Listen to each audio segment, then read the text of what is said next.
Hello everyone. मुख्यमंत्री अभ्युदय योजना में आपका बहुत बहुत स्वागत है।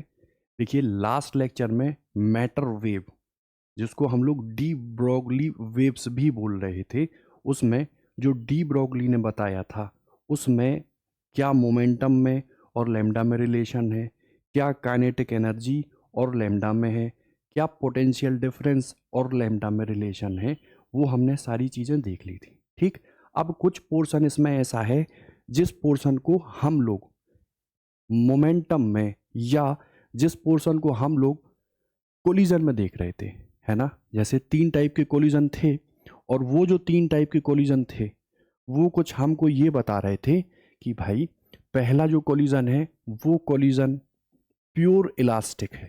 क्या है? Pure elastic. ठीक है।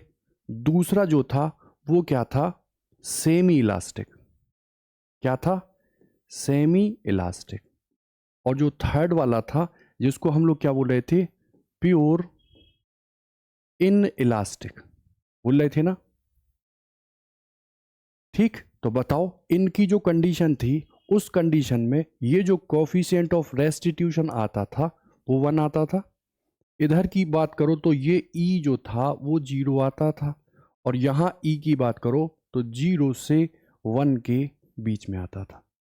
ठीक, साथ में अगर यहां काइनेटिक एनर्जी की बात करो और मोमेंटम की बात करो, मतलब गतिज ऊर्जा लो और संवेग लो, तो दोनों के दोनों इस केस में क्या रहते थे? संरक्षित रहते थे ना, यानी कि कंजर्व रहते थे।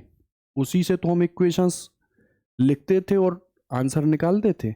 यहां पर मोमेंटम तो हर जगह क्या होता है? Constant.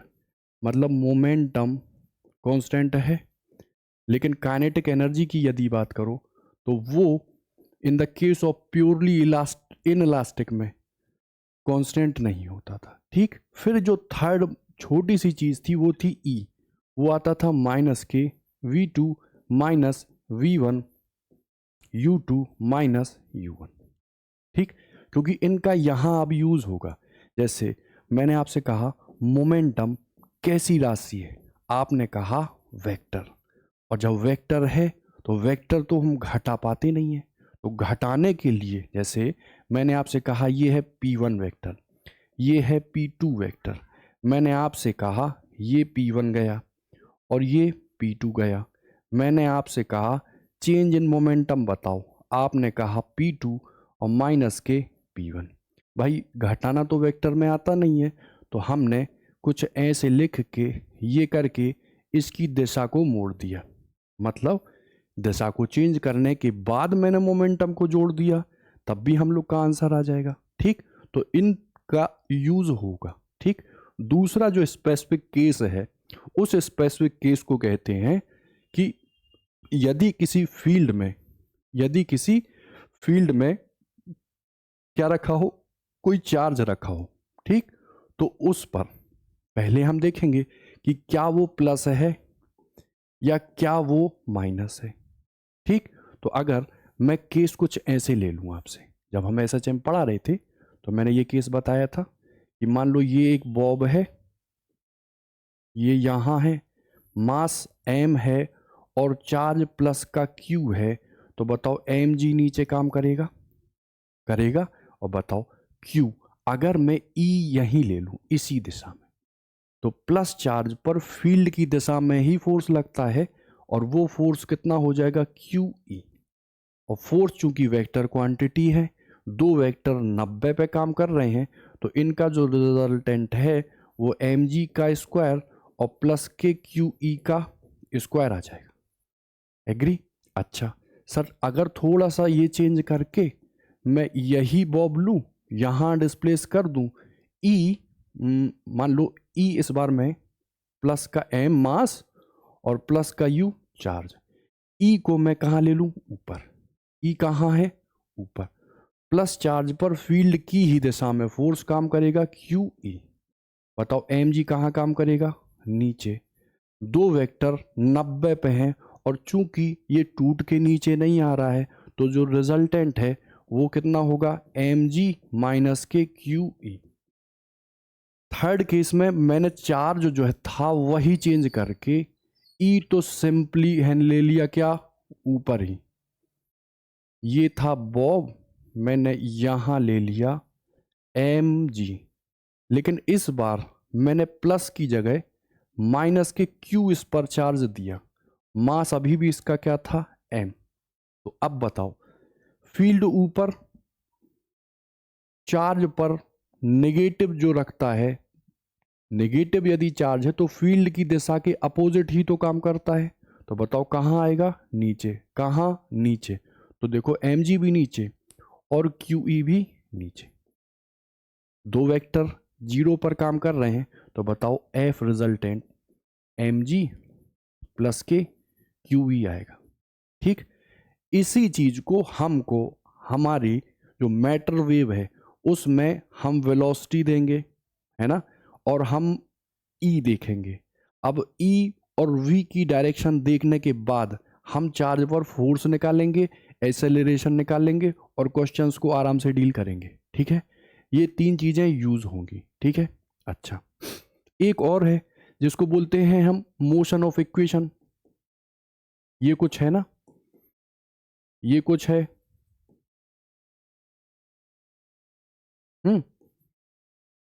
You square two A S, ये तब है जब 1D वाली चीज हो।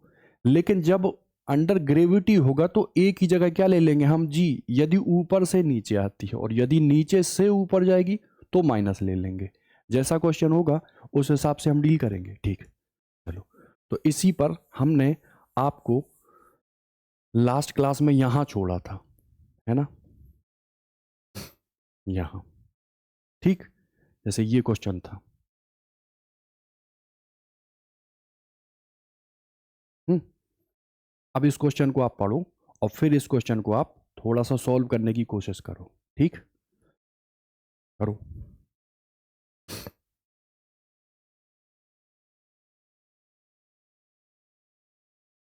कह रहा है 0.25 वेबर प्रति मीटर स्क्वायर तीव्रता। मतलब देखो यहां पर इस क्वेश्चन में बी आ गया, आ गया। अभी तक तो बी हमने नहीं पढ़ा था लेकिन बी है ना। तो बताओ इस मैग्नेटिक फील्ड में हमने एक अल्फा कण जो कि 0.83 सेंटीमीटर त्रिज्या के वृत्ताकार पथ में गति करता है, वो कह रहा है इससे भी एक डी ब्रोगली वेवलेंथ रिलेट करेगी और उसकी वैल्यू बताओ कितनी होगी। ठीक, अच्छा अब बताओ अभी तक जो भी फॉर्मूले हमने पढ़े हैं उन सारे फॉर्मूलों में क्या कहीं बी आया है, कहीं बी आया है। अब मुझे बताओ हम जब मैग्नेट पढ़ा रहे थे जस्ट पहले बायो सेवर्ट के नियम, उसमें बहुत सारी चीजें डिस्कस की थी, और यदि कोई लूप बनता था सर्कुलर तो उसके सेंटर पर बी याद आ रहा ना, जैसे यहाँ डायरेक्शन तो ये, यहाँ डायरेक्शन तो ये, वही सेम चीज मैं यहाँ बताओ, यहाँ तो मुझे बताओ बी दिया था और मुझसे लैम्डा पूछा है। ठीक, हम क्या करें, आप कहोगे देखो सबसे पहले तरंग दैर्ध्य बतानी। ठीक है, अच्छा एक काम ना करो, M B square by R कुछ ऐसे कर लें। देखो सेंट्रिपिटल फोर्स लगता है ना M B square upon R, क्या वो Q dot V cross B के बराबर होता है। और यदि सर्कुलर की बात करो तो ये 90 बताया था ना मैंने। तो देखो ये M V square upon R, ये क्या आ जाएगा क्यू वी बी। अल्फा कण है तो यहाँ अल्फा की वैल्यू है यहाँ 2 लोगे, 2Q या 2E। चलो पहले V से V को हटा दो, हटाया तो बताओ R बराबर क्या आ जाएगा, या आप ऐसे देख लो एम वी बराबर क्या आ जाएगा R, और Q की वैल्यू मैं यहाँ 2E लिख दूं और क्या मैं B लिख दूं। अब बताओ डी ब्रोगली भाई बोलते थे लैम्डा बराबर H अपॉन एम वी, तो देखो H होल्ड कर लो और एम बी को मैं क्या आर बी 2E लिख दूं, आर बी 2E लिख दूं। अब इसको सॉल्व कर लो, 6.6 34 आर किस पे 0.83 है ना सेंटीमीटर, तो पॉइंट में 83 10 टू पावर माइनस 2 लिख के ठीक। बी, बी कितना दिया हुआ है 0.25, इसमें तो कोई दिक्कत नहीं। और साथ में क्या है 2, तो 2 और ई की वैल्यू कितनी है 1.6 10⁻⁻⁹ ठीक। शुद्ध डाटा वाला क्वेश्चन बन गया। इसको आप सॉल्व करना, तो जो लैम्डा है ना वो मीटर में आएगा, फिर 10⁻⁻10 को अलग निकाल लेना, और जो आंसर है उसको फ्रेम किस में कर लेना, एंगस्ट्रॉन्ग में। किस में कर लेना, एंगस्ट्रॉन्ग में। मैं आंसर आपको बता ही देता हूं। इसका आंसर 0.1, ठीक है। थोड़ा कैलकुलेशन कर लेना और ट्राई कर लेना, ठीक है।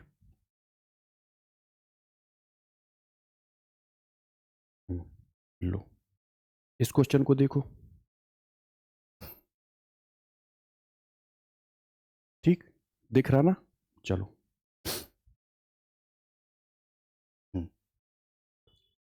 थोड़ा फटाफट कर लो, ठीक। गतिज गतिज ऊर्जा ई के एक कण का डी ब्रोगली तरंगदैर्ध्य लैम्डा है। यदि इसकी ऊर्जा में डेल्टा ई ऊर्जा और जोड़ दी जाए तो तरंगदैर्ध्य का मान लैम्डा बाई 2 हो जाता है। वो कह रहा है लैम्डा ई का मान बताओ, ठीक। आसान लग रहा है ना, डाटा क्वेश्चन है। देखो, आप क्या जानते हो, कण, ठीक है। अच्छा, लैम्डा बराबर क्या होता है, एच अपॉन अंडर रूट में क्या होता है, तो आप कहोगे गतिज ऊर्जा दी है ना, तो हमें आपने पढ़ाया है 2m, और ये ई दी है तो ई ले लो, ठीक है। अच्छा, अब जोड़ दी जाती है कितनी, डेल्टा ई, तो जो मान है ना लैम्डा का वो लैम्डा बाई 2 हो जाता, दर एच, और ये अंडर रूट के 2, मास तो चेंज नहीं है, लेकिन ई कितना जोड़ दी जाती है, डेल्टा ई, इतना हुआ। इसमें कोई दिक्कत तो नहीं है ना। अच्छा, तो डेल्टा ई का मुझे मान बताना है ना। काम करें एक, काम क्या करें, रूट को बाहर निकाल लें। चलो एक काम करते, इसका स्क्वायर कर लो, लैम्डा स्क्वायर बराबर एच स्क्वायर इधर के 2m ई, इसका स्क्वायर कर दो तो लैम्डा स्क्वायर 4, ये एच स्क्वायर इधर के 2m ई प्लस डेल्टा ई, ठीक है ना।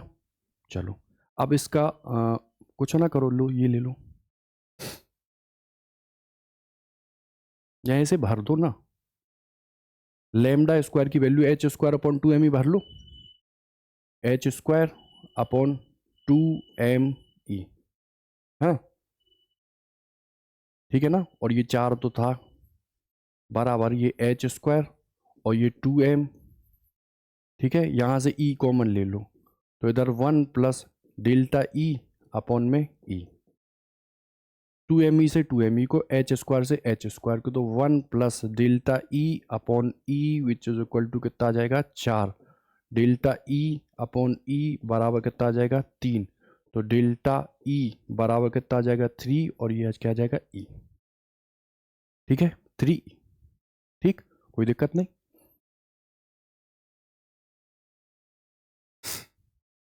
हम्म, अरे भाई, हम्म, सोचो सोचो और इसका आंसर बताओ, ठीक। दो कण हैं एक्स और वाई, इनकी डी ब्रॉगली लेंथ दी है, वेवलेंथ लैम्डा एक्स है और लैम्डा वाई है। वो कह रहे हैं संपूर्ण अप्रत्यास्थ संघट्ट से एक कण पी बनता है, ठीक। अप्रत्यास्थ होती है मतलब वो चिपक जाते हैं, सीधा समझ लो। इससे जो एक कण बनता है उसका कण पी बना है। यदि एक्स और वाई विपरीत दिशाओं में गतिशील थे, मतलब अगर एक ये जा रहा था तो दूसरा ये जा रहा था, यदि विपरीत दिशा में गतिशील थे तो पी की डी ब्रोगली तरंगदैर्ध्य बताओ, पूछ रहा। अच्छा, आप मुझे बताओ ये कि हम इसको कैसे डील करें। देखो, वेक्टर क्वांटिटी तो है पी, जिसको मोमेंटम बोलते हो, लेकिन लैम्डा जो है वो क्या है, क्या वेक्टर क्वांटिटी है? नहीं है, दूरी है। ठीक, तो अच्छा मुझे ये बताओ, हम कुछ ऐसे डील कर लें इसको कि मान लो ये है p पहले का मोमेंटम, ये p दूसरे का मोमेंटम, और ये टोटल p। मान लो एक पॉजिटिव में और एक नेगेटिव में, तो मैं यहां पे माइनस लिख दूं। ठीक, अच्छा अब बताओ लेमडा बराबर मैंने आपको क्या पढ़ाया, एच अपॉन पी। तो p बराबर क्या हो जाएगा, h अपॉन लेमडा होगा। तो यहां पे मैं h अपॉन लेमडा, और पहले के लिए क्या दिया है, x, h अपॉन लेमडा ये दिया है, और h अपॉन लेमडा टोटल के लिए ले लूं। देख के बताओ, 1 2 3, तो 1 अपॉन लेमडा, एलसीएम ले लूं, lambda x lambda Y lambda X. ठीक, मुझे तो लेमडा निकालना, तो लो लेमडा बराबर उल्टा कर दो, एक्स वाई। अब मुझे तो पता नहीं कि एक्स बड़ा है कि वाई, तो इस वजह से हम क्या लेते हैं, मॉड। एग्री? तो देखो ऑप्शन कोई है, ये lambda x lambda y upon में lambda x minus lambda y. ठीक है, लो ये भी कोलिजन का है, स्क्रीनशॉट आप लीजिए इसका और ट्राई करना है इसको। ठीक, नहीं आएगा तो ग्रुप पे आप बता देना, तो हम सॉल्व करा देंगे। ठीक, समझ लो बस थोड़ा सा। देखो परिमित मतलब नाप पाए जिसको, डी ब्रोगली तरंग दैर्ध्य लैम्डा ए के एक नाभिक ए का स्वतः विखंडन, मतलब नाभिक था वो टूट गया, दो नाभिक बने बी और सी। ठीक है भैया, बन जाने दो। अब नाभिक बी जो है, बी नाभिक ए की दिशा में तथा सी नाभिक उसके विपरीत दिशा में, मतलब ए टूटा तो बी और सी बना, बी तो ए की दिशा में तथा सी नाभिक उसके विपरीत दिशा में बी के आधे वेग से जाता है। वो कह रहा है बी और सी की जो तरंग दैर्ध्य है, लैम्डा बी और लैम्डा सी, उनको निकालो। शुद्ध वही कोलिजन। ठीक, उस कोलिजन में आप इक्वेशन बना लेना, वेलोसिटी की वैल्यू भर देना, आपका आंसर बिल्कुल आ जाएगा। ठीक, ना आए तो बताना। ठीक है, एक अच्छा क्वेश्चन इसमें था, वो कुछ ये था, ये क्वेश्चन था, दिख रहा ना, थोड़ा छोटा कर दूं। हम्म,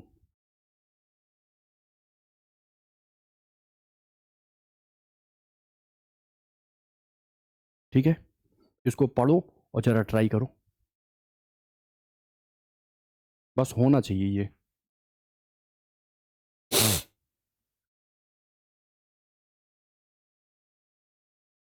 देखो कह रहा है, देखो एक इलेक्ट्रॉन है, उसका मास m है, उसकी initial velocity v not I और v नॉट जे है।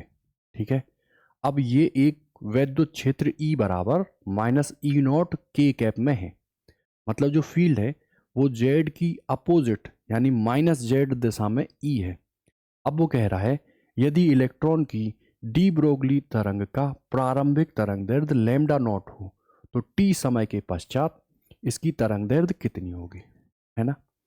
मतलब पहले कोई वेवलेंथ एसोसिएटेड है, वो कितनी है, लैम्डा नॉट, और चूंकि फील्ड में है, एसेलरेशन काम करेगा, वेलोसिटी चेंज होगी, उस वेलोसिटी को कंसीडर करके फाइनल जो लैम्डा निकलेगा वो कितना होगा। ठीक, वो ये पूछ रहा, आपसे जो कहा है थोड़ी सी आप फ्रेमिंग कर लो, v बराबर v नॉट आई और v नॉट जी। ठीक, अच्छा E बराबर माइनस के ई नॉट के कैप था। आप मुझे बताओ क्यू ई नॉट, क्योंकि इलेक्ट्रॉन है, यहां मैं ई नॉट लिख दूं। बताओ ये क्या है, m इंटू ए, और यहां पे मैं क्या के कैप लिख दूं। तो बताओ ए की value E naught upon M, और ये के कैप आ जाएगी, आएगी कि नहीं? अच्छा, अब बताओ, प्रारंभिक वेलोसिटी ये है, और बताओ v बराबर u प्लस ए टी में लगाऊं तो देखो v बराबर u मैं ये लिख दूं, है ना, v बराबर u प्लस a तो ये है,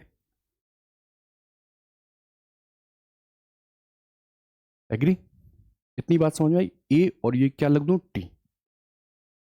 अच्छा, मैं इसका मॉड ले लूं, इसकी वैल्यू ले लूं, परिमाण ले लूं, तो बताओ वेक्टर v का मॉड क्या कुछ ये आएगा, v naught square, v naught square, और ये ई स्क्वायर, ई naught square, T square, M square. ठीक है? अच्छा, अब आप मुझे बताओ, ये v निकला, क्या मैं इसको फिर से फर्दर कुछ ये लिख दूं,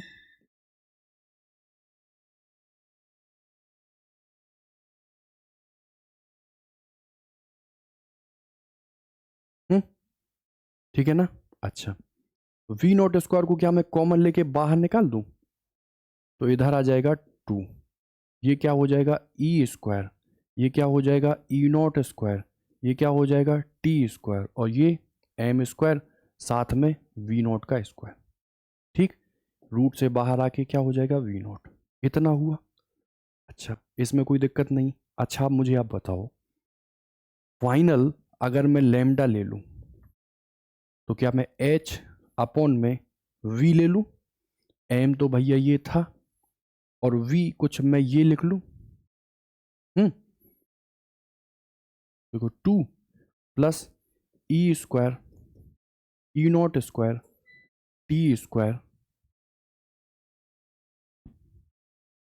टी स्क्वायर, और देखो ये इसको क्या लिख दूं, M square, V naught square.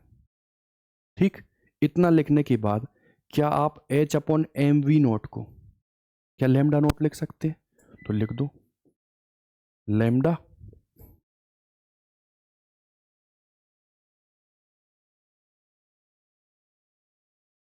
क्या इतना लिख सकते हैं? अच्छा, यदि इतना लिख दिया तो आप मुझे बताओ, H upon M V naught को तो लेमडा लिख दिया, तो मैं लेमडा नॉट लिख दूं पुराने वाले को, और नीचे क्या मैं 2 प्लस ई स्क्वायर, ई नॉट स्क्वायर, टी स्क्वायर, और नीचे एम स्क्वायर, वी नॉट का स्क्वायर ले लूं। ठीक, अब मिलाओ, क्या किसी ऑप्शन में, क्या किसी ऑप्शन में ये दिया है √2 आ रहा, लेमडा नोट आ रहा, 1 आ रहा, 1 आ रहा, लेकिन यहां देखो क्या आ रहा है 2, lambda naught 2 plus E square, ई naught square, T square, M square, V naught square. ठीक है? ठीक है ना? तो देखो, फील्ड निकालना और फोर्स निकालना अगर आता है तो क्वेश्चन आप डील कर ले जाएंगे। ठीक है, कोई दिक्कत नहीं। चलो जरा क्रॉस चेक कर लेना इसको, आंसर मैं भेज दूंगा, क्रॉस चेक कर लेना इसको, कहीं हो सकता कहीं मिस्टेक हो गई हो।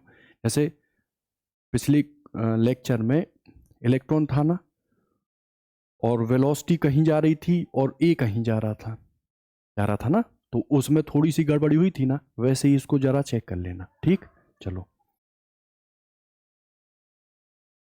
ये हो गया।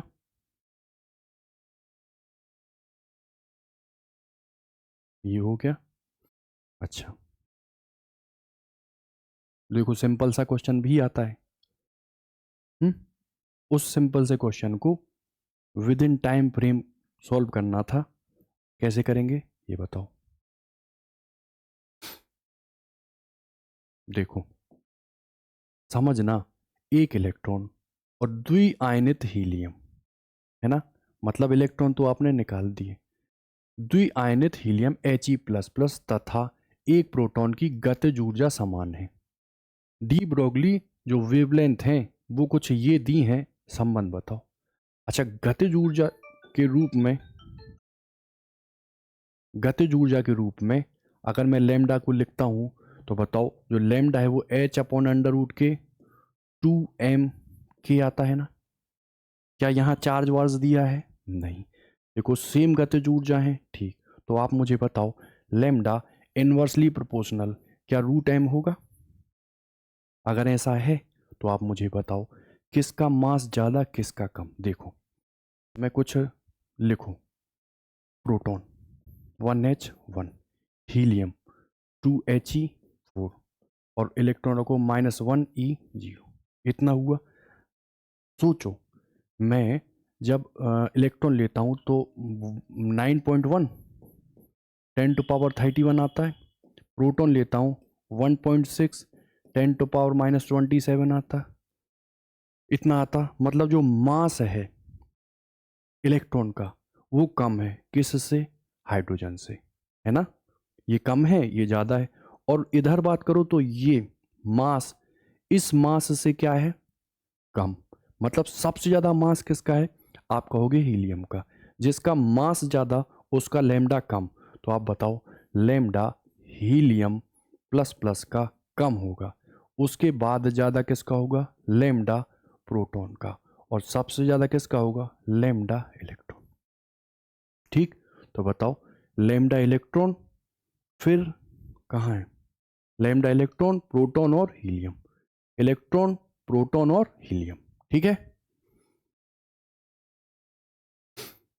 चलो ये भी जेई का ही है। ठीक है। हम्म, करो, थोड़ा सा सोचो और फिर ट्राई कर लो। दिख तो साफ रहा ना? लाइट को भी अभी जाना था। हम्म,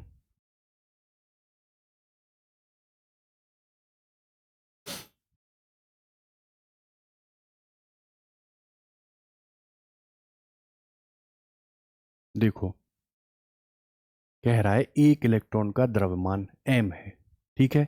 इस पर आवेश का मान e है, ठीक है। यह विरामावस्था में है, रुका है, ठीक है। इस पर एक स्थिर वैद्युत क्षेत्र E लगाकर एसेलरेटेड कर दिया जाता है, ठीक है। वो कह रहा है सापेक्षता के प्रभाव को आप नेग्लिजिबल मानो और डी ब्रोगली जो वेवलेंथ है समय t पर उसकी दर बताओ। यानी जो ये है लैम्डा, तो आपको d बाई डी टी ये निकालना। ठीक है, अच्छा। डिफरेंशिएशन ही करना है और कुछ नहीं करना। बस ये सोचना है शुरू में वो क्या था, रुका हुआ, और बाद में एक एक्सटर्नल फील्ड मैंने लगा दी तो वो एक्सेलरेटेड हो गया। ठीक है, अच्छा। आप मुझे ये बताओ, आप लैम्डा जानते हो? H M we. वी बराबर क्या मैं यू प्लस ए टी लिख दूं? ठीक है, अच्छा। अब मुझे बताओ शुरू में वो कहाँ था? रेस्ट पर। तो जीरो है ए। ए ए यदि आप मुझे बताओ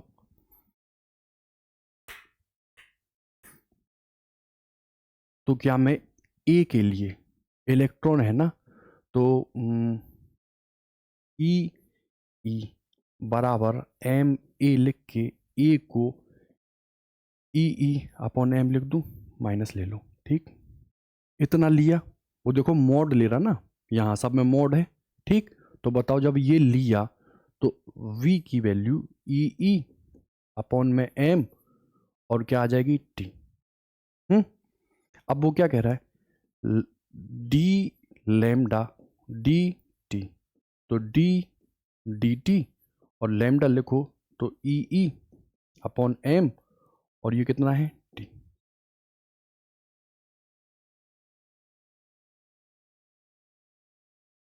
ठीक है। अरे भाई लैम्डा बराबर क्या होता है? H upon M we.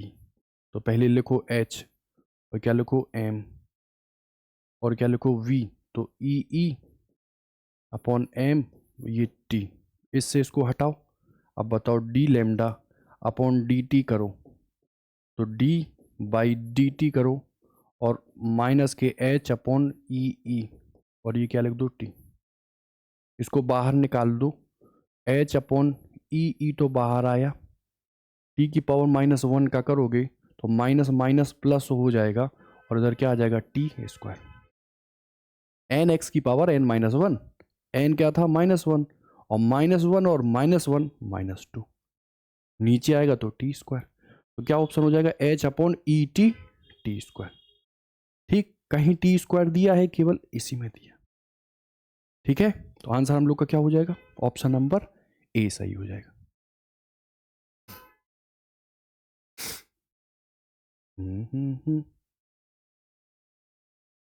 देखो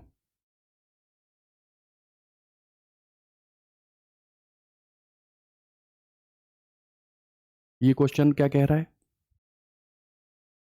दो कण हैं, एक दूसरे से लंबवत दिशाओं में गतिशील हैं, एक इधर जा रहा तो एक इधर जा रहा। इन कणों की डी ब्रोगली तरंग लंबाइयां, मतलब वेवलेंथ λ1 है और λ2 है।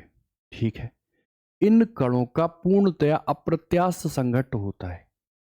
ई की वैल्यू कितनी होती है, 0। चलो, परिणामी तरंग की डी ब्रोगली तरंगदैर्ध्य लैम्डा किस समीकरण से दिखेगा। ठीक है, ये वो पूछ रहा है।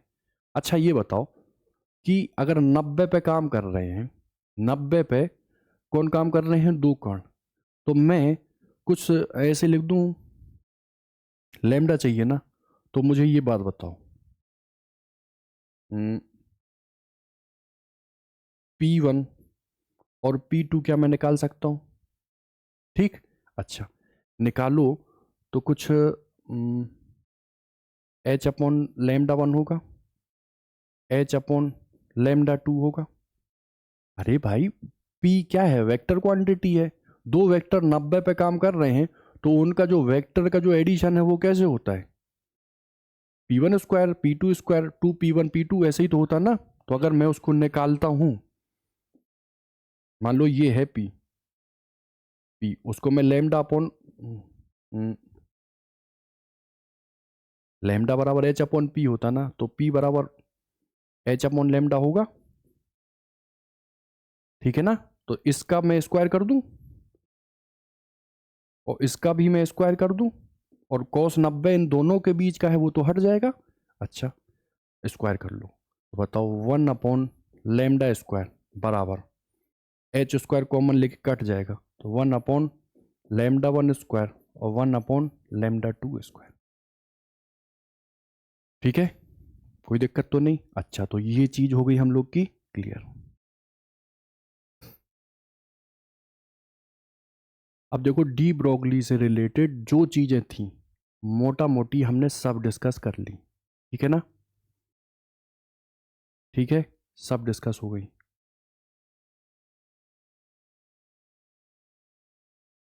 हम्म,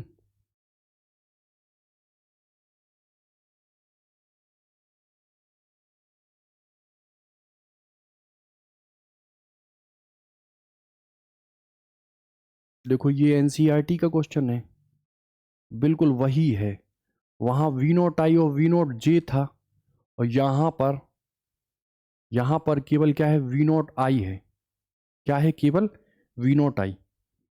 इसको पढ़ लो, सोचो, और यदि आप कर पाए तो आपकी डी ब्रोगली वेवलेंथ पूरी तरीके से तैयार है। ठीक,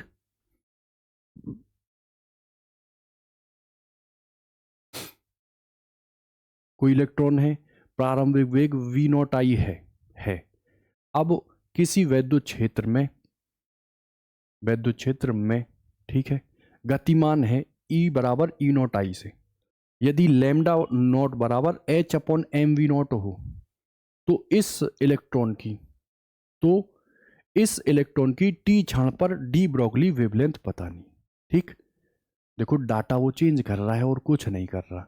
जेई में था तो उसने आई और जे पूछ लिया, मतलब वो केवल वेक्टर का परिमाण जुड़वा रहा था आपसे। यहां पर उसने आई की दिशा में ये ले लिया, ई ले लिया जे की दिशा में। आपसे वो कह रहा है कि डी ब्रोगली वेवलेंथ बता दो।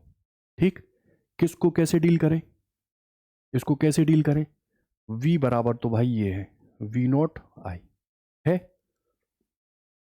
और ई की दिशा में ही तो लगेगा। अब चूंकि क्या है, इलेक्ट्रॉन, तो ई की अपोजिट दिशा में लगेगा, मतलब यदि मैं सीधा लिखना चाहूं ए, तो वो क्या होगा ई नॉट अपॉन एम, और किस दिशा में होगा जे, और माइनस के लिख दो ऐसे होगा। अब वी फाइनल निकाल लेना। वी फाइनल कैसे निकलेगा? वी इनिशियल ये दिया है ना, वी नॉट आई, और इधर लिखोगे ई नॉट अपॉन एम, और क्या लिखोगे जे।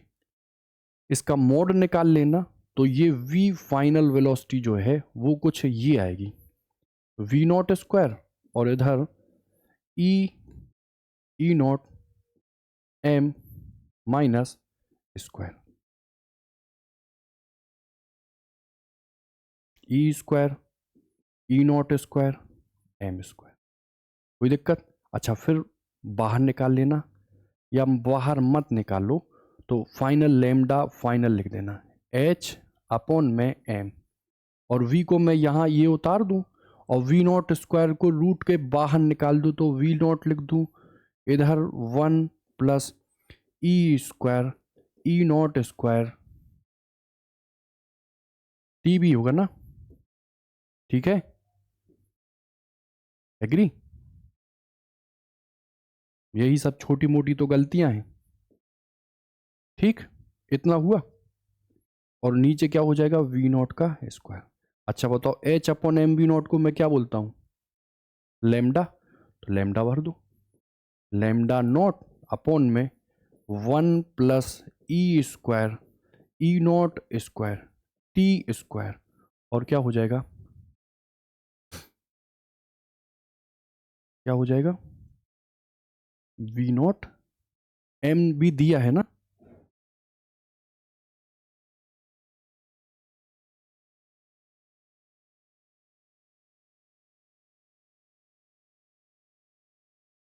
अरे भाई तो ये वी नॉट लिखा ना मैंने, ये वी नॉट लिखा, तो यहाँ का कहाँ एम स्क्वायर, तो ये रहेगा ना, ये एम स्क्वायर। कोई ऑप्शन है? लैम्डा नॉट ई स्क्वायर ई नॉट स्क्वायर टी स्क्वायर, केवल एम स्क्वायर, और वी नॉट स्क्वायर भी तो है। कौन सा ऑप्शन मिला?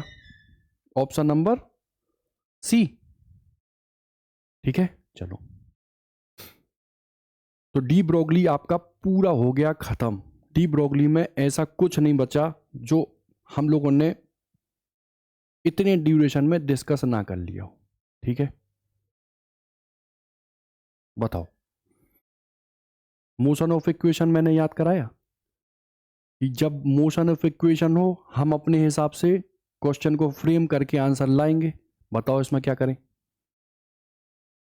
किसी कण को एच ऊंचाई से गिराया जाता है, टपकाया जाता है, ऊंचाई के फलन के रूप में डी ब्रोगली वेवलेंथ किसके अनुक्रमानुपाती है? लैम्डा पता है, एच अपॉन एम वी होता है।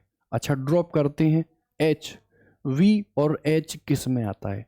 तो वी स्क्वायर बराबर यू स्क्वायर और 2g और h, ड्रॉप कर रहे हैं तो ये जीरो, v बराबर अंडर रूट में 2g h, भर दो।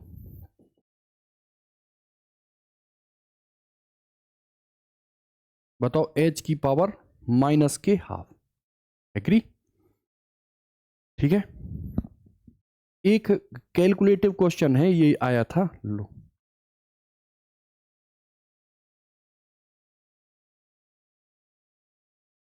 इसमें आपका टाइम जाएगा, लेकिन ये आपको बहुत कुछ सिखाएगा, ठीक? और वही सिखाएगा जो हम लोगों ने कोलिजन में सीखा था। और कोलिजन में क्या सीखा था कि भाई इलास्टिक है तो ई होगा, इन इलास्टिक है तो भी ई होगा, और वो जीरो होगा, और अगर चेंज होगा तो क्या होगा, ठीक? इत्मीनान से इसको पहले पढ़ लो, और फिर इस क्वेश्चन का आंसर निकालने की कोशिश करो। करो,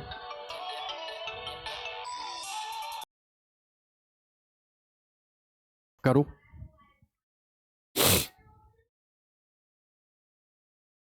देखो, ध्यान से पढ़ो, देखो इक्वेशन ही लगेंगी बस, ठीक? देखो, एम ए बराबर m/2, मतलब एक पहला पार्टिकल था, उसका मास m/2 था। किस दिशा में एक्स अक्ष के साथ वी नॉट गति से चलता हुआ, एम बी बराबर एम बाई थ्री। दूसरा कोई कण है जो कहाँ है, विराम अवस्था में। थोड़ी सी फ्रेमिंग कर लो, देखो ये बी है, ये रुका हुआ है, कितना मास कंटेन कर रहा है, एम बाई थ्री, ठीक है, कर रहा है। और ये जो था ये एक्स एक्सिस में जा रहा था, मतलब ये पार्टिकल था ए और इसकी वैल्यू थी मास की एम बाई टू, ठीक है, रहने दो। कह रहा है अब वो प्रत्यास्थता टकराता है, ठीक है, इलास्टिक टकरा रहा, मतलब मोमेंटम और काइनेटिक एनर्जी कंजर्व है, ठीक है। यदि संघट्ट के बाद दोनों कण एक्स अक्ष के साथ गतिशील हैं, तब कण ए की डी ब्रोगली तरंगदैर्ध्य में परिवर्तन डेल्टा लैम्डा का मान इसके संघट्ट से पहले की डी ब्रोगली तरंगदैर्ध्य से किस प्रकार संबंधित है। मतलब जो बाद वाला जो चेंज है ना, मतलब पहले ए का कुछ मोमेंटम होगा, बाद में ए का मोमेंटम कुछ होगा, तो जो चेंज आ रहा है मोमेंटम का वो पुराने वाले का कितना गुना, या 4 गुना, क्या दुगना, क्या 1.5 गुना, क्या 2.5 गुना, ठीक। इसको हमको डील करना, ठीक है। अच्छा, हम क्या करें इसमें, सोचो।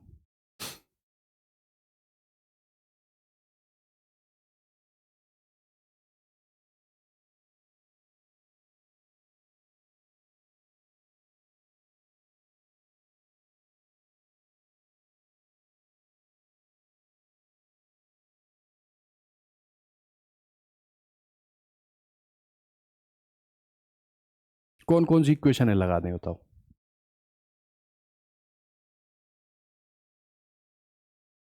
पहले तो मोमेंटम वाली इक्वेशन लगा लो, और दूसरा कोफिशिएंट ऑफ रेस्टिट्यूशन लगेगा क्या इसमें।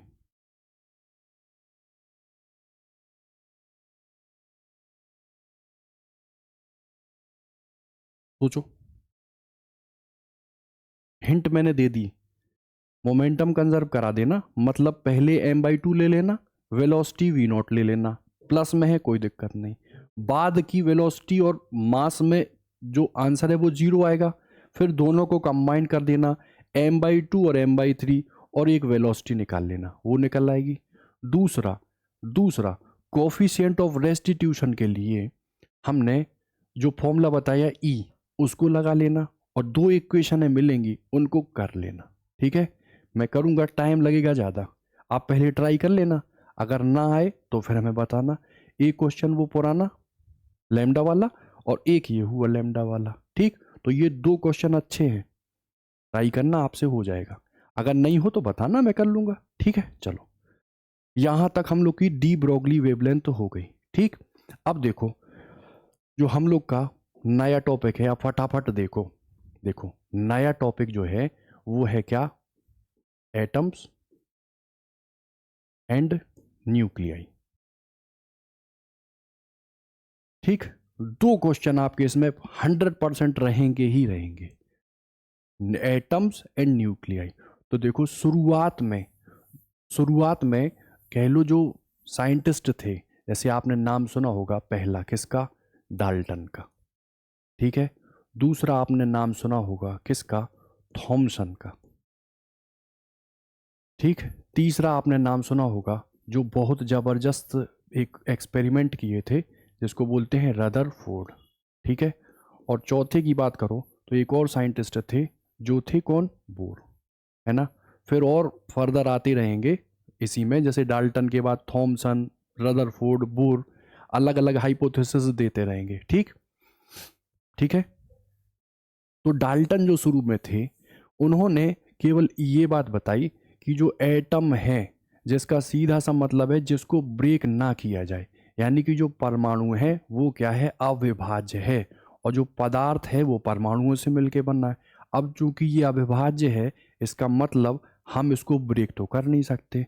लेकिन जब ये अपनी हाइपोथेसिस दे रहे थे, उसी दौरान एक व्यक्ति और आए, या कुछ समय बाद आए, जिसको बोलते हैं हम लोग थॉमसन। क्या बोलते हैं, कहीं टॉमसन लिखा रहता है, कहीं थॉमसन।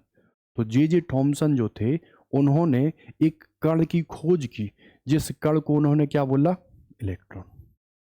क्या बोला, इलेक्ट्रॉन। और इसका जो आकार था वो परमाणु के आकार से क्या था, छोटा, इसका मतलब इन्होंने कहा कि जो परमाणु है, जो आप कह रहे हो कि अविभाज्य है, एक्चुअली में वो विभाजित है छोटे छोटे कणों में, है ना। तो इन्होंने जो हाइपोथेसिस दी वो इलेक्ट्रॉन की। इलेक्ट्रॉन के जस्ट बाद एक और खोज हो गई, जिसको किसने किया? प्रोटॉन की खोज। अरे रदरफोर्ड, जैकविट, ये केमिस्ट्री की चीजें हैं। इलेक्ट्रॉन, प्रोटॉन और न्यूट्रॉन की खोज हुई। मतलब अलग अलग साइंटिस्ट ने अपने विचार दिए, जिसमें इन्होंने अपने अपने मॉडल दिए। अब मॉडल में जो फर्स्ट मॉडल है उसको हम लोग क्या बोलते हैं? थॉमसन मॉडल, या क्या बोलते हैं? थॉमसन का मॉडल, है ना। उस थॉमसन के मॉडल में इन्होंने बताया कि भाई ये जो आपका पूरा का पूरा जो एटम है ना, पूरा का पूरा जो ये है एटम, वो क्या है? गोलाकार, ठीक है। और इसके सरफेस पर कह लो क्या होता है? प्लस का चार्ज। कौन सा चार्ज होता है? प्लस। और जो नेगेटिव चार्ज है वो जैसे तरबूज होता ना, तरबूज में जैसे बीज धसे हुए रहते हैं कहीं पर भी रैंडम, वैसे ही इन्होंने कहा जो नेगेटिव चार्ज है वो कहाँ, कहीं पर भी रैंडम धसा होता है। और कुछ इस तरीके से धसा होता है कि इनका जो फाइनल कह लो या इनका जो रिजल्टेंट चार्ज है वो क्या है? जीरो। यानी कली जो इलेक्ट्रिकली न्यूट्रल है, क्या है? Atom, electrically neutral. ठीक, इतनी बात है। अब जब और दूसरे बंदे आए तो उन्होंने देखा कि भाई जब हम किसी अल्फा कण को रेडियो एक्टिव एलिमेंट से निकाल के किसी फॉइल पर गिरा रहे हैं, तो उनका जो ऑब्जर्वेशन था वो कुछ और आया। मतलब इनकी जो कल्पना थी वो क्या हो गई? गलत हो गई। बाद में बाद में बहुत सारी चीज़ों पे ये गलत थे, लेकिन इन्होंने आधारशिला तो रखी कि परमाणु को हम समझें, ये बहुत ज़रूरी था। तो थॉमसन के मॉडल में कुछ ड्रॉबैक आए। थॉमसन के बाद उस ड्रॉबैक को सॉल्व करने के लिए या उसको और फर्दर आगे बढ़ाने के लिए एक और व्यक्ति आए, जिसको बोलते हैं हम, कौन से व्यक्ति का नाम? तो ये है रदरफोर्ड। क्या बोलते हैं? रदरफोर्ड। तो पहले तो रदरफोर्ड ने क्या किया है? एक्सपेरिमेंट। क्या किया? एक्सपेरिमेंट, है ना। और उसके बाद इन्होंने जो परमाणु का अपना एक मॉडल बनाया, जिसमें उन्होंने अलग अलग सिद्धांत दिए, और ये भी कहीं कुछ जगहों पे क्या हो गया? फेल हो गया। जैसे परमाणु खत्म तो कभी नहीं होता, ये हो जाता, लेकिन जब खत्म नहीं होता और इन्होंने जो बताया कि रोटेट करा रहे हैं, एनर्जी रेडिएट कर रहे हैं, तो एनर्जी खत्म हो रही है और फाइनली नाभिक में गिर के खत्म होगा, लेकिन होता नहीं था। तो कहीं इनकी अच्छी चीज़ें थी और कहीं इनकी गड़बड़ भी चीज़ें थी। उसको फर्दर जब सॉल्व किया तो वो किसने किया? बोर ने। किसने किया? बोर ने। तो इनका जो एक्सपेरिमेंट सेटअप था वो हम लोग अभी बहुत डिटेल में देख लेंगे, लेकिन अभी के लिए आप ये समझ लो। देखो देखो, इन्होंने इन्होंने गोल्ड, एयू, उसको इतना पतला कर दिया, इतना पतला कर दिया, पेज के आकार का कर दिया। ठीक, अच्छा, उस पर मान लो ये है फॉइल, ठीक है, किसकी? गोल्ड की। ठीक है, अब देखो, जो रेडियो एक्टिव एलिमेंट होता है ना, वो एलिमेंट बेसिकली अस्थाई होता, इस वजह से उसका ऑटोमेटिक डिसइंटीग्रेशन होता, रेडियो एक्टिविटी में हम देखेंगे। ठीक, तो विखंडन और संलयन नाम सुने होंगे। विखंडन मतलब टूटना और संलयन मतलब जोड़ना। तो किसी रेडियो एक्टिव एलिमेंट का इन्होंने विखंडन किया और उस पोलोनियम से इन्होंने अल्फा कण को निकाला। अब अल्फा कण को निकाला और किस पर डाला? इस गोल्ड की फॉइल पर डाल दिया।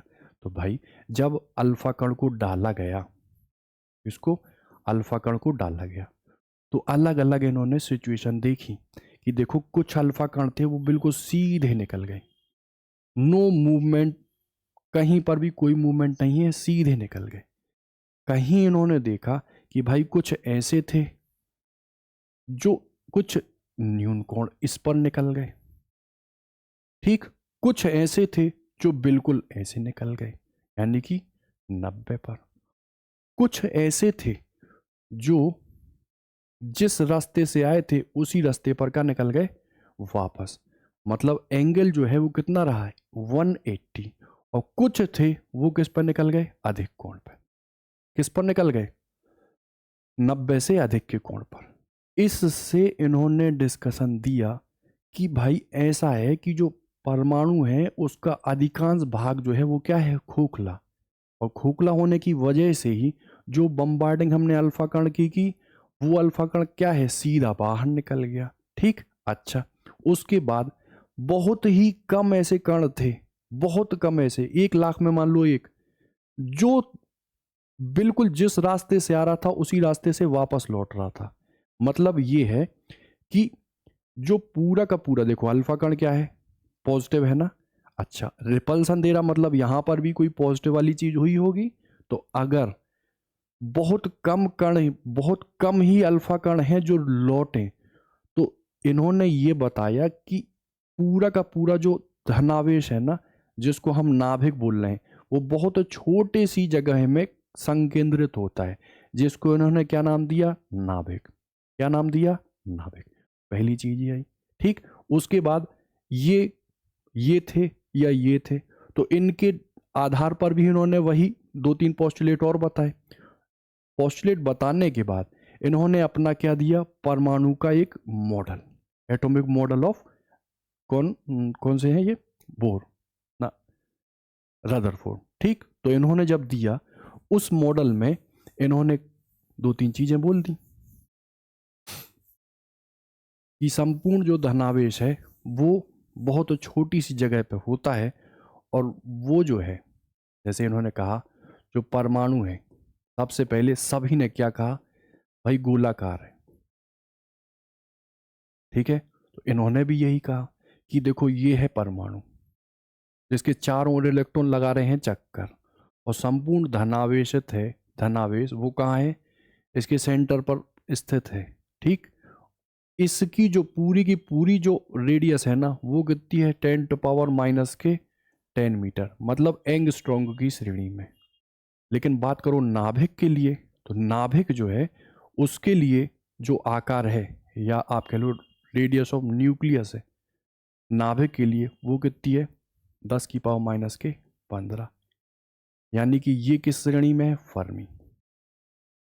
ठीक, अब इन्होंने जब आगे बात बढ़ाई तो कहा कि भैया ऐसा है कि इलेक्ट्रॉन चक्कर लगाते लगाते। अब मुझे बताओ यदि चक्कर लगाएंगे, यदि चक्कर लगाएंगे तो बताओ अपनी एनर्जी को रेडिएट करेंगे, और रेडिएट करेंगे एनर्जी खत्म होगी, और एनर्जी यदि खत्म होगी तो बताओ क्या ये अपनी स्टेबिलिटी खो नहीं देगा, मतलब अनस्टेबल हो जाएगा,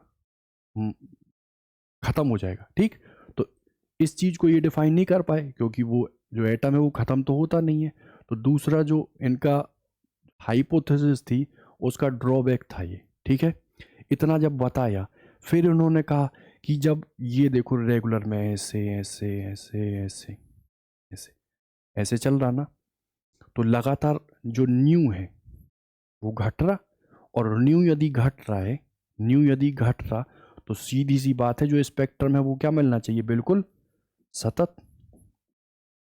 लेकिन सतत स्पेक्ट्रम ना मिलके जो लीनियर था, उस लीनियर में भी कहीं ना कहीं उस स्पेक्ट्रम में और फर्दर डिवीजन थे, उनको ये डिफाइन नहीं कर पाए थे, जिस वजह से इनके मॉडल को मॉडिफाई करने के लिए एक और व्यक्ति आए जिसको बोला गया बोर, है ना।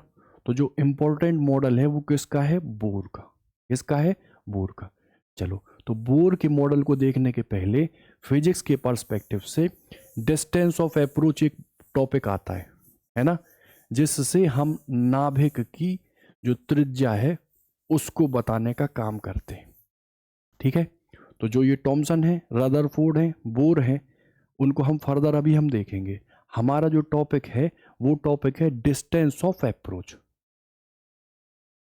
क्या है डिस्टेंस ऑफ अप्रोच। ठीक है, न्यूनतम दूरी। ठीक, तो देखो इसको हम कैसे डिफाइन करें। देखो आपसे कहा सपोज कर लो ये अल्फा कण था, और केस आप वो लो जिसमें कोई अल्फा कण, जब हम बम्बार्डिंग करते थे तब अपने ही जो रूट है या जो पथ है उसी पर क्या आता है वापस। देखो जैसे मैंने आपसे कहा, ये कोई भी ले लो, मान लो जो जेड ही ले लिया, ठीक। अच्छा, इस अल्फा कण की बम्बार्डिंग की तो ये कुछ सीधे निकल जाएंगे, खोखला है, कुछ अपने पर वापस आएंगे, अधिकांश भाग जो है वो कहाँ है, एक सेंटर वाली चीज पर केंद्रित है, कुछ 90 पे, कुछ न्यून और कुछ अधिक कोण पर जाएंगे, ठीक। हमें 180 का लेना है, ठीक। तो बताओ इसके पास अभी काइनेटिक एनर्जी है, ये रुका हुआ है, तो आप law of conservation of mechanical energy लगा दो। शुरू में इनकी जो डिस्टेंस है वो बहुत दूर है, और बहुत दूर में आप याद करो पोटेंशियल एनर्जी का जो फॉर्मूला है यू, वो क्या होता है 1/4 pi epsilon naught with sign charge के। तो इसके चार्ज को मैं 2e लूं, है ना, और इसको क्या ले लूं ZE लूं, अपॉन में क्या कर दूं R²। ठीक है, इतनी बात समझ में आ रही है ना, ये sorry Q0 Q1 Q2 upon R, ठीक। ये तो R यदि बहुत ज्यादा है या बहुत ज्यादा रखोगे तो जो पोटेंशियल एनर्जी है शुरुआती वो क्या आ जाएगी जीरो। अब ये आते आते आते आते यहां तक आया, यहां पर आने के बाद पॉजिटिव और पॉजिटिव के बीच में रिपल्सन हुआ, मतलब ये भागा। तो बताओ काइनेटिक एनर्जी धीमे धीमे घटी, फिर रिपल्सन तो रुका। मान लो यहां ये जाके अल्फा कण रुक गया, किस डिस्टेंस पर, इस डिस्टेंस पर, इसको मैंने बोला R0, इसको बोलते हैं डिस्टेंस ऑफ अप्रोच, ठीक है। अच्छा, अब इसमें वही कंजर्वेशन ऑफ एनर्जी लगा दो।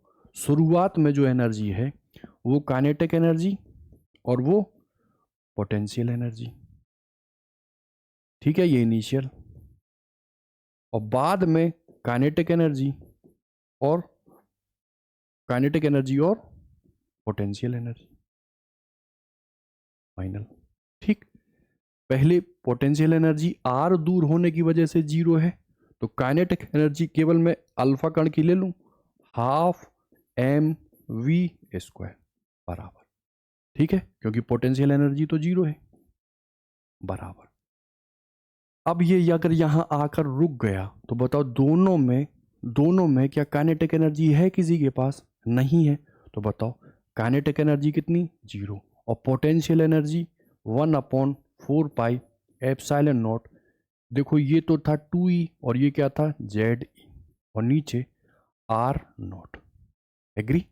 अच्छा, तो इसको या तो एक रिस्पेक्ट में मैं सीधा लिख दूं क्या, काइनेटिक एनर्जी बराबर 1/4 pi epsilon not 2ZE² upon R0, ठीक। तो यहां से जो रिजल्ट है वो कुछ ये आया कि काइनेटिक एनर्जी के, ठीक है, क्या है डायरेक्टली प्रोपोर्शनल किसके है, जेड के।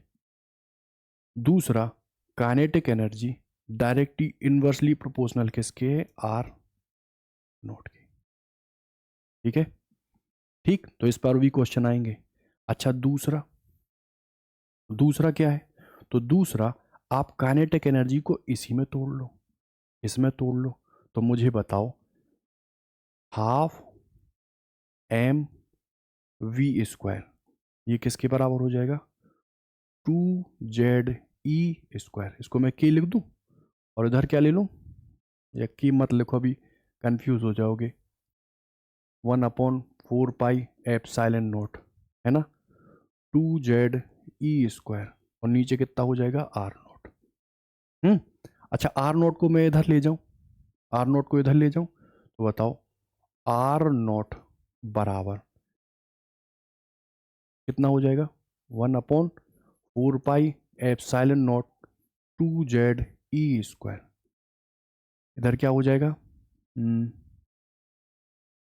MV0 MV², और 2 किधर चला जाएगा, इधर, ठीक।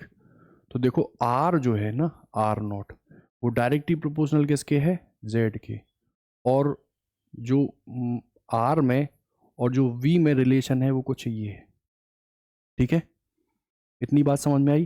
तो डिस्टेंस ऑफ अप्रोच में एक ये और एक ये और एक ये, इन तीनों का हम यूज करेंगे। ठीक है, अच्छा अब बताओ, उसने मान लो आपसे ये कह दिया, क्या कह दिया?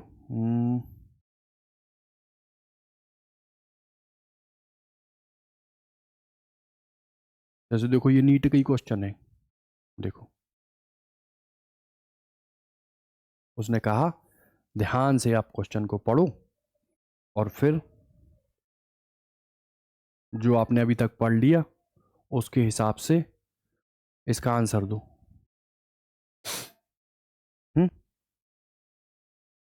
तो क्या करोगे? मास था भैया m, वेलोसिटी थी v, अल्फा कण, देखो मास m, वेलोसिटी v से गतिमान एक अल्फा कण था। ठीक, जेड ई आवेश के किसी बाहरी नाभिक पर हमने बम्बार्डिंग कर दी, तो वो कह रहा है नाभिक से निकटतम उपगमन दूरी m पर किस प्रकार निर्भर करती है। यानी आपने एक तो बताया है काइनेटिक एनर्जी, वो बताया है 1/4 pi epsilon not 2 z e² upon में r0, लेकिन वो जो r है वो m के रिस्पेक्ट में पूछ रहा, तो यहां पे तोड़ लो, हाफ mv²। ये किसका है? अल्फा कण का। 1/4 pi epsilon not 2 z e² r0। भाई r0 को इधर ले जाओ, r0 को इधर ले जाओ, बाकी को हटाओ, r0 इनवर्सली किसके है? 1/m के। r0 किसके हो जाएगा? 1/m के। ठीक, अब बताओ इसमें कुछ है? इसमें कुछ है? नहीं है ना। आगे हम जब पढ़ेंगे इसी में बहुत सारी चीजें जब देखेंगे तो देख लेंगे। ठीक, लो अब मान लो पोटेंशियल उसने पूछ डाला, मतलब किसी अल्फा कण को गजब का हमने त्वरित कर दिया with the help of potential. तो कहता है कि जो निकटतम दूरी है पहुंचने की वो कितनी है? 14.4 अपॉन में v जेड। ठीक, कैसे डील करें इसको?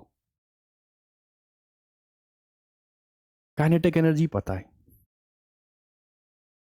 वही हो जाती है 1/4 pi epsilon not 2 z e² upon में क्या होती है? r0।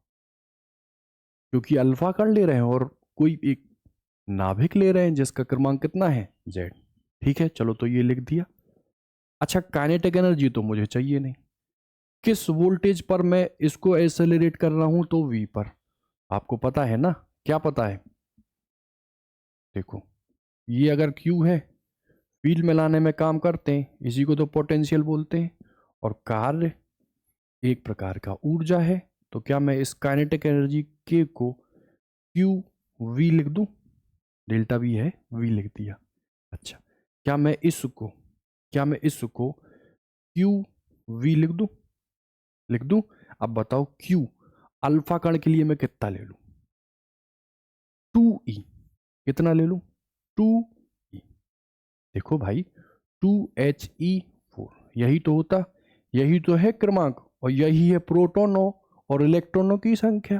तो बताओ मैं 2e लिख दूं, और साथ में जो v पोटेंशियल है उसको मैंने क्या लिख दिया? v बराबर 4 पाई एप्सिलॉन नॉट।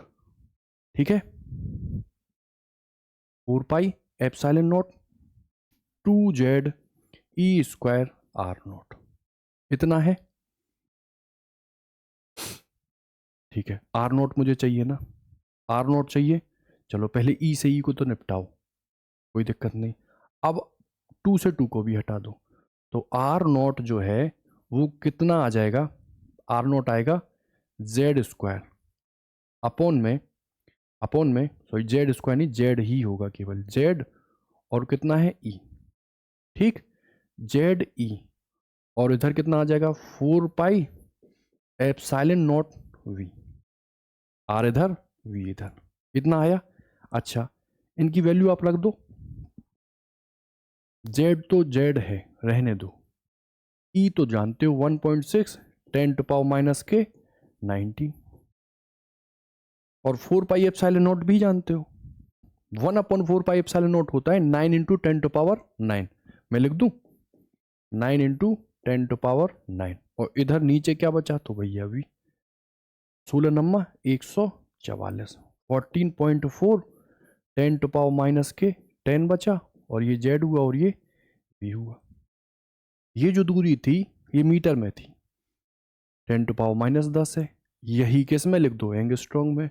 तो जो आंसर है हमारा वो कितना आ जाएगा, 14.4/V और एंगस्ट्रॉन्ग। ठीक है, तो काइनेटिक एनर्जी डायरेक्टली प्रोपोर्शनल देख लेना। अगर मास और आर में रिलेशन हो तो भी पता कर लोगे। तो जो पूछे आप उसको इससे डील कर लेना। ठीक है, चलो कोई दिक्कत नहीं। अच्छा, इसी पर आगे देखो, जो जो हम लोगों के रिस्पेक्ट से इंपॉर्टेंट है वो क्या था। थॉमसन पोस्टुलेट दिया, कुछ कमी थी, सुधार दिया रदरफोर्ड ने। ठीक है, उनकी भी कुछ कमियां थी। सबसे पहली स्टेबिलिटी को वो डिफाइन नहीं कर पाए कि परमाणु क्या है, स्टेबल। दूसरा, स्पेक्ट्रम की जो इन्होंने व्याख्या थी वो की, लेकिन स्पेक्ट्रम आ कुछ और ही रहे थे, मतलब उस पर भी ये फेल। तो इन्हीं को सही करने का काम किया वो किसने किया, बोर ने, है ना। तो बोर ने जो पोस्टुलेट दिए फिजिक्स में उसी का काम है। उन्होंने कहा कि सर हम मानते हैं कि जो इलेक्ट्रॉन है वो नाभिक के चारों ओर चक्कर लगाते हैं, लेकिन जो चक्कर लगाते हैं वो स्थायी कक्षा में लगाते हैं, और जब स्टेबल ऑर्बिट में चक्कर लगाएंगे तो वो एनर्जी को रिलीज नहीं करते, और जब एनर्जी को रिलीज करेंगे नहीं तो नाभिक जो है वो क्या होगा, स्थायी। ठीक है, परमाणु। इतनी बात थी। तो इन्होंने जब कहा वो कुछ ये कहा कि देखो भाई, ये जो चक्कर लगाते हैं ना वो कुछ इस हिसाब से लगाते हैं कि उनका जो जे होता है एंगुलर मोमेंटम वो क्या होता है, NH/4π। ठीक है, NH/4π का पूर्ण गुणक होता है। ठीक है, पहली बात। दूसरी बात में इन्होंने कहा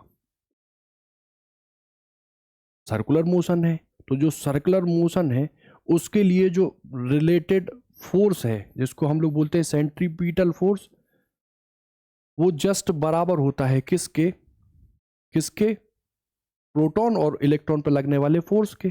तो बताओ, मैं इसको 1/4πε0, ठीक, और मान लो नाभिक तो था ये और इलेक्ट्रॉन घूम रहा था कुछ ये, और दूरी कितनी थी यार, ठीक है, इतना था। तो एक ये और एक ये इन्होंने बता दिया, और इसी के आधार पर इन्होंने जो ड्राइव किया, सबसे पहले ड्राइव किया क्या, RN, मतलब जो रेडियस है अब फर्स्ट ऑर्बिट की, सेकंड ऑर्बिट की या nth ऑर्बिट की, उसको इन्होंने डिफाइन किया और वो अल्टीमेटली निकाल ली। तो वो आती थी ε0 n² h²/2πm ZE का स्क्वायर। ठीक, ठीक है, ये आती थी। अच्छा, अब ये आती थी तो कैसे आती थी वही हमको देखना। ठीक है, अच्छा, इसके पहले एक चीज और आप देख लो। वो चीज क्या है, वो चीज है कि डी ब्रॉगली कुछ बोल रहे थे ना, मान लो ये बोल रहे थे, और इलेक्ट्रॉन भी तो कण ही है ना, और वो कह रहे थे भाई मान लो ऐसे ऐसे ऐसे ऐसे आती।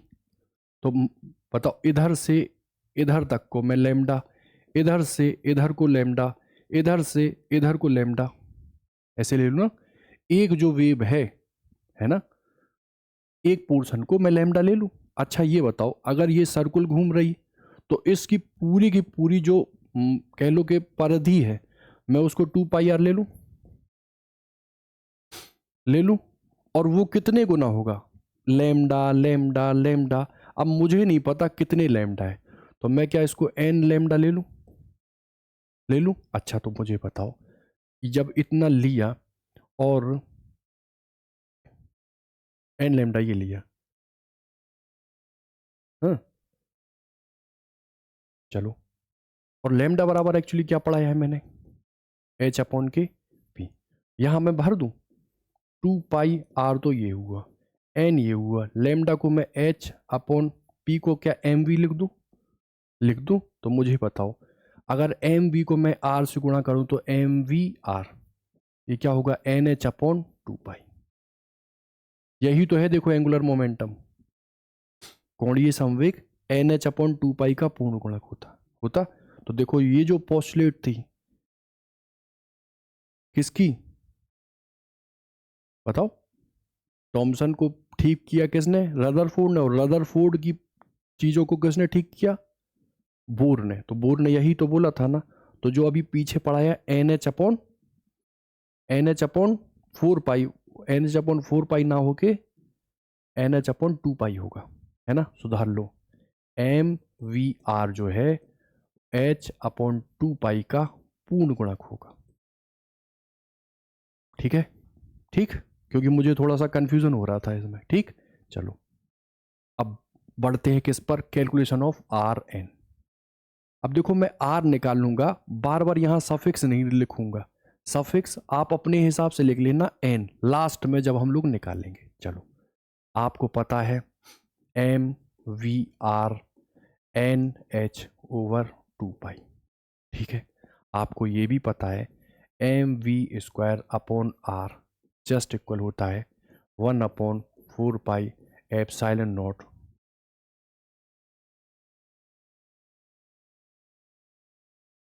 ये भी फोर्स है, ये भी फोर्स है, इस आर ने इसको खा लिया। तो मुझे बताओ ये आया, क्या मैं इसका स्क्वायर कर दूं, M square V square R square बराबर, क्या मैं इसका ले लूं तो N H square N square 4 pi square. इतना करने के बाद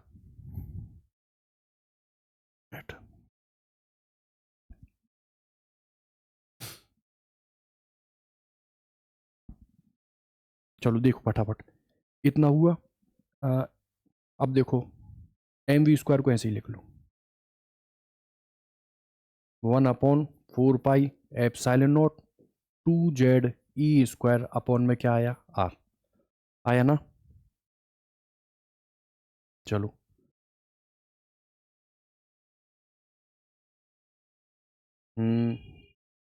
तो एक काम करो ना, आर को भी यहीं ले जाऊं, आर को भी यहीं ले जाऊं, तो ये ले गए। अब भाग दे दो, एक काम करो, तो देखो M M V square R R, जब ये पूरा कट गया तो बताओ एम और केवल आर, ये कितना आया देख लो, 4 पाई से भाई 4 पाई काट लो।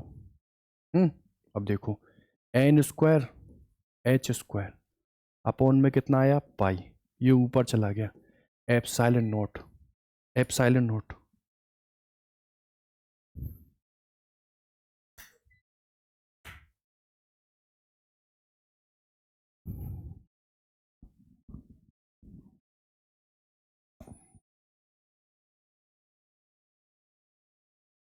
एक मिनट होल्ड करो। हाँ तो ये आया एन स्क्वायर एच स्क्वायर, नीचे पाई था, एप्सिलॉन ऊपर चला गया 2 जेड ई स्क्वायर। यहाँ से बताओ आर कितना निकल आया, epsilon naught N square H square, आ गई क्या,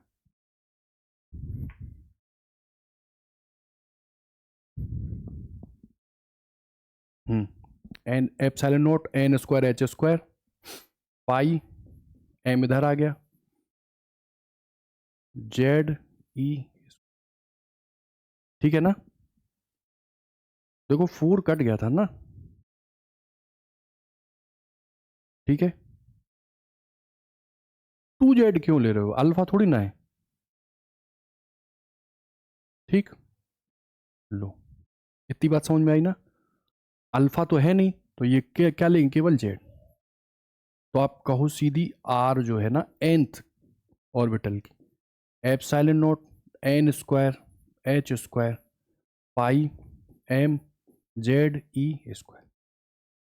पूरा तो आपको याद नहीं रखना है, सीधा आपको इतना याद रखना है कि देखो ये इसमें वेरिएबल क्या चीज़ है, एक जो कक्षा है वो और दूसरा जेड है वो। तो बताओ आर एन डायरेक्टली प्रोपोर्शनल किसके, एन स्क्वायर के, और आर एन इनवर्सली प्रोपोर्शनल किसके है, जेड के। जेड ज़्यादा आर कम, जेड कम आर ज़्यादा, कक्षा ज़्यादा आर ज़्यादा, कक्षा कम आर कम। ठीक, इतनी सी चीज़ याद करनी है। ठीक, चलो ये बात यदि आपको क्लियर हुई, यहीं इसी को शॉर्ट में देखो कुछ ऐसे लिख देते। देखो आर एन होता ना, क्या होता है, epsilon naught N square H square pi M Z E square. इसको हम लोग एन स्क्वायर अपॉन जेड को तो कुछ ये लिख देते। ठीक, अब इसकी जो वैल्यू कैलकुलेट करके आती है वो कितनी आती है, वो लिख देते हैं हम हम्म,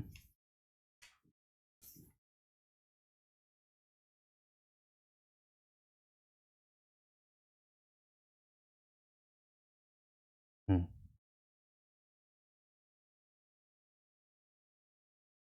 आती है 0.53। ठीक, और ये होती है किसमें, एंगस्ट्रॉम में। एग्री।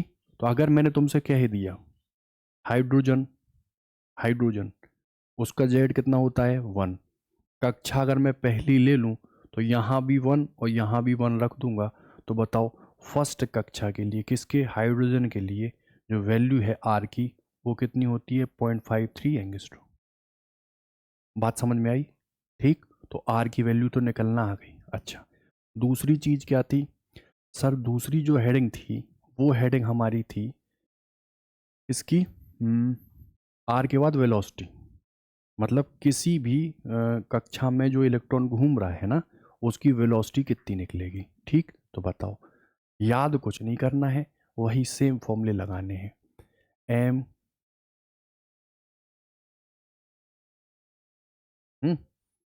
या सीधा देख लो, एम वी आर बराबर एन एच अपॉन 2 पाई। तो बताओ आर तो हमें निकाल दिया है, तो v बराबर कितना हो जाएगा, एन एच अपॉन के 2 पाई एम, और क्या आ जाएगा आर। अच्छा भैया, एन एच तो सेम, 2 पाई भी सेम, और इस आर की value epsilon naught N square H square और 2 पाई एम जेड ई स्क्वायर, है ना, सही है ना, देख लो पाई एम जेड ही है ना, 2 पाई मत करना, वो अल्फा अल्फा पढ़ा रहे हैं ना तो बार बार वही आ रहा। ठीक, एन एच अपॉन 2 पाई एम। अच्छा 2 पाई एम ये है, यहाँ से 2 हटा दो, इतना जब हटाओगे देखो कितना आएगा। देखो कुछ कट रहा है, पहले ये काट दो, और कुछ कट रहा, नहीं कट रहा, एक एच भी कट रहा। हम्म, अच्छा अब बताओ,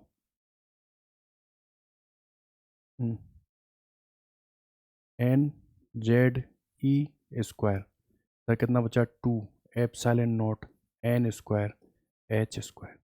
जो चेंज हो रहा है वो क्या है, देखो पहले जेड और दूसरा कौन है, अच्छा एन 2 बार है तो लो ये, तो यहाँ पर v जो चेंजेस हैं वो क्या है, जेड, और चेंज क्या है एन। तो v डायरेक्टली प्रोपोर्शनल जेड के और v इनवर्सली प्रोपोर्शनल किसके, एन के, किसके, एन के।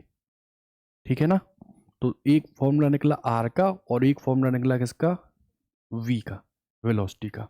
अच्छा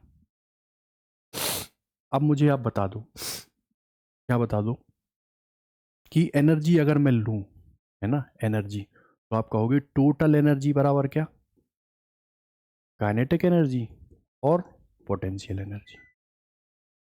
इतना जब लोगे तो टोटल एनर्जी काइनेटिक और पोटेंशियल एनर्जी के बराबर होगी। यहाँ काइनेटिक एनर्जी मैंने आपको कितनी बताई,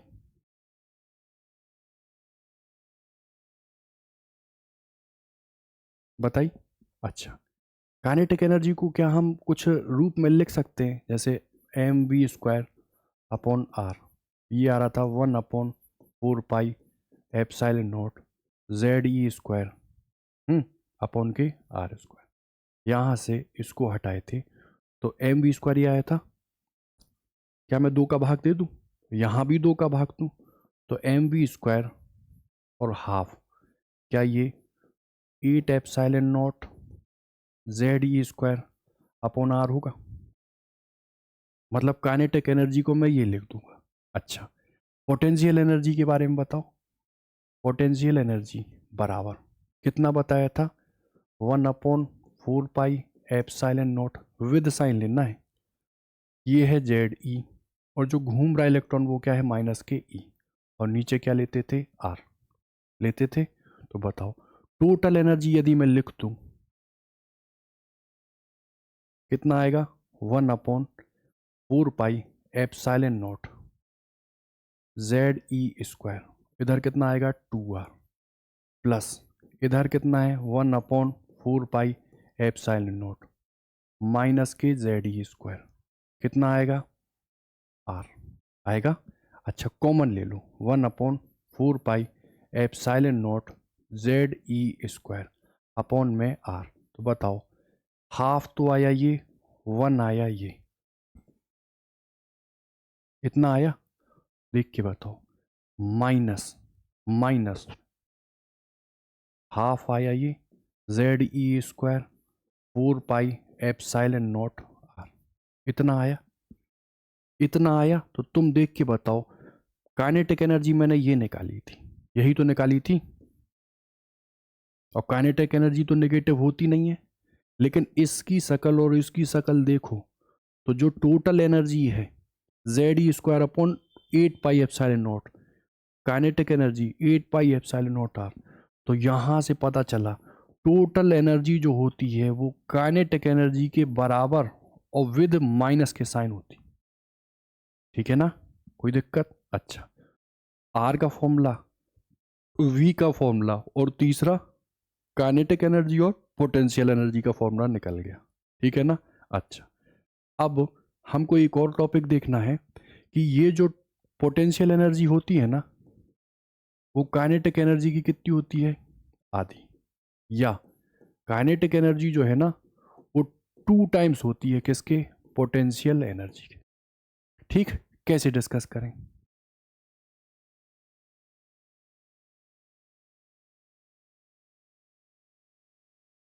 ठीक है, और पोटेंशियल एनर्जी लिखो।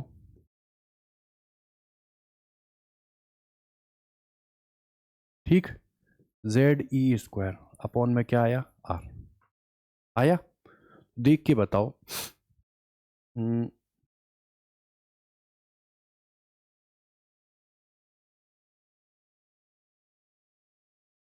ये है ना,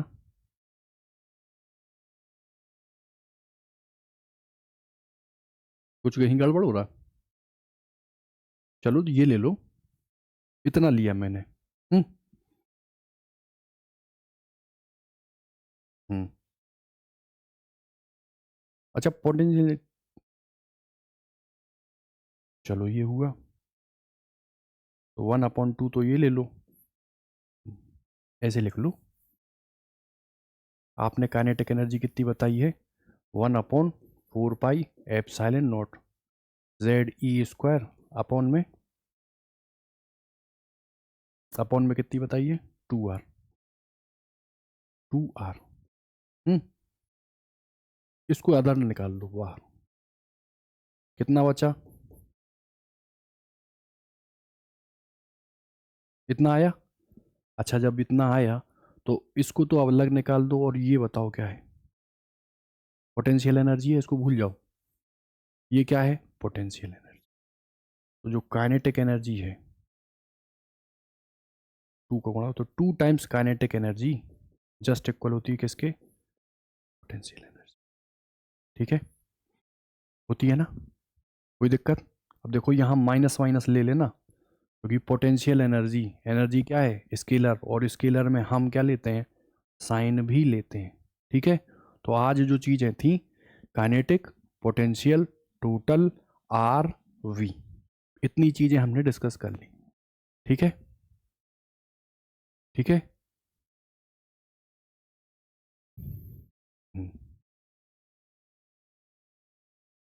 अब एक क्वेश्चन को क्रॉस चेक कर लो या ट्राई कर लो, जिससे आपकी चीज़ें क्लियर हो जाए। ठीक है, मान लो यही ले लो, बेसिक सा क्वेश्चन है, कर लो।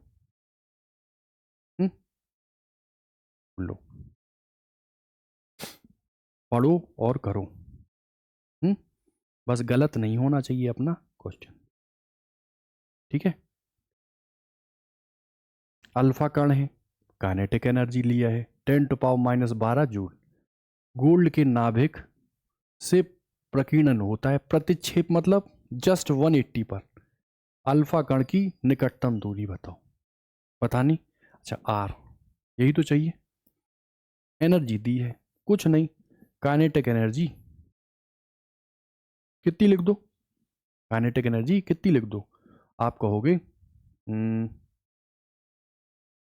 काइनेटिक एनर्जी का फॉर्मूला क्या आया था इसमें, अल्फा कण में, सीधा होगा भाई, ½ mv² ना, यही थी काइनेटिक एनर्जी। अच्छा,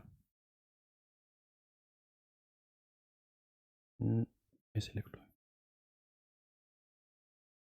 हम्म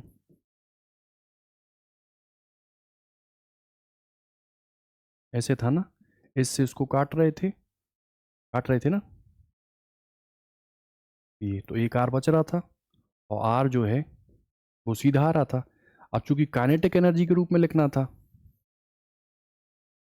है ना, तो mv² आ रहा था 1/4πε0 2z⁡e² अपॉन में क्या आ रहा था, r², जो तो कट रहा था, तो यहाँ भी मैं 2 से भाग कर रहा था। 2 से भाग कर रहा था, यही तो थी काइनेटिक एनर्जी। इसकी वैल्यू निकाल दो, 9 इंटू 10⁻⁹ 2। यहाँ वैल्यू किसकी रख दो, गोल्ड की 79। यहाँ ई की वैल्यू भर देना, और आर, आर निकालना है ना, आर को इधर ले जाना। और काइनेटिक एनर्जी कितनी दी है, 10⁻⁻12। ठीक है, कर लेना। ठीक, आज रहने देते हैं इतना ही।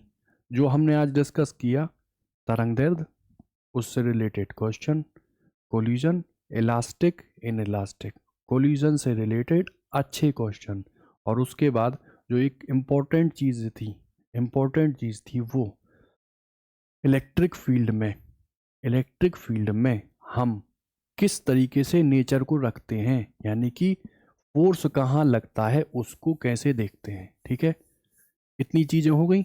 इसके क्वेश्चन मैं ग्रुप पर आपको भेज दूंगा।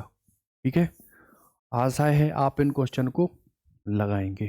ठीक है, जितना लगाएंगे उतना ज़्यादा आपका परफेक्शन आएगा क्वेश्चंस में। ठीक है, तो आज रहने देते हैं इतना ही, बाकी हम लोग देखते हैं नेक्स्ट क्लास में। धन्यवाद।